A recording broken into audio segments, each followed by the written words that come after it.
Hello! For today's mindfulness, we're going to have a go at doing the tumble dryer.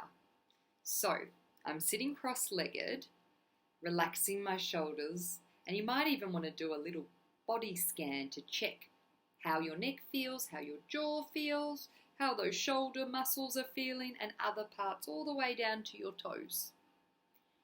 Then, we're going to get our two index fingers, and we're going to just place them horizontally across like this. And as we slowly tumble them, we're going to exhale, making some noise as we do it.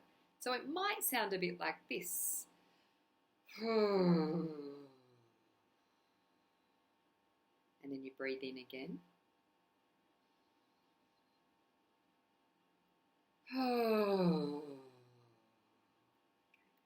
And as you exhale, as you breathe out, any tensions that you are feeling around your body, allow them to release as you exhale.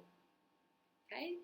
Now, once you've done that a little bit, you might like to then turn it around to a breathing out.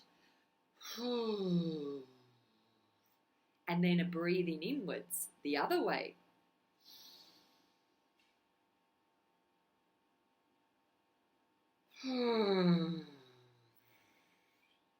Give it a go.